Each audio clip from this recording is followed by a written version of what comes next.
Hello and welcome back, guys. We are going to be making some catapults today. So a catapult is just a specialized lever that is used for launching things. So you may have seen something called a trebuchet. A trebuchet has like a weighted pull system that actually flips a lever over.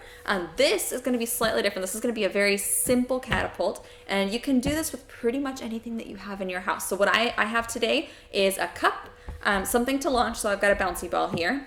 You'll probably need some rubber bands for attaching your levers onto your fulcrums.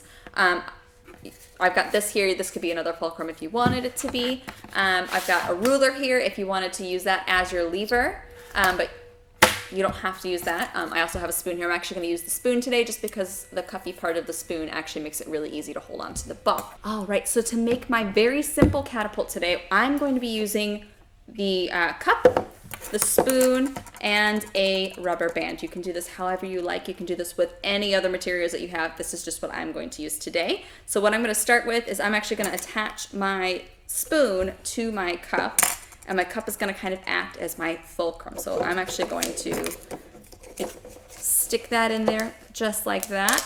And you can experiment with this a little bit. Use multiple rubber bands. You could use just one rubber band. You could crisscross your rubber bands, see what works best for you. Now, with my catapult as it is at the moment, when I pull back on my spoon, you can see that it kind of bends at the top of the cup. That's called the fulcrum, okay? That's the point at which the potential energy is being stored in the spoon. And then when I let go, that turns into kinetic energy, and it actually transfers into whatever object is in my catapult and launches the projectile across the room. Now, you can experiment with where you want your fulcrum. If you want your fulcrum way up here, you might not be able to get very much kinetic energy because you can't pull it back very far.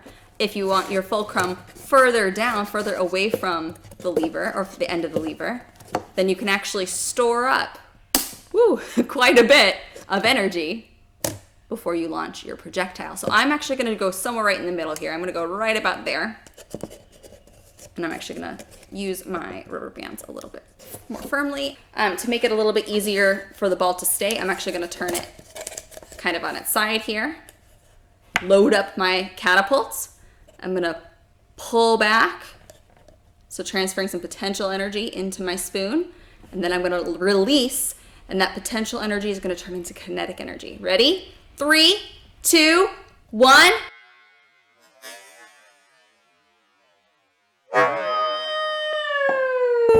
All right, so here I have a few different examples of catapults. This is the one I just made here. This is a really simple ruler and paper towel tube with a rubber band. This one here is actually another catapult. You can see I've got some pens, I've got some rubber bands, I've got a little container here on my lever. We're going to be using this one in a video on Friday, so definitely keep looking and see what might be going inside of this container here. And what we would love to see are all of your catapults, so please make sure you post them in the comments below, and we will see you next time.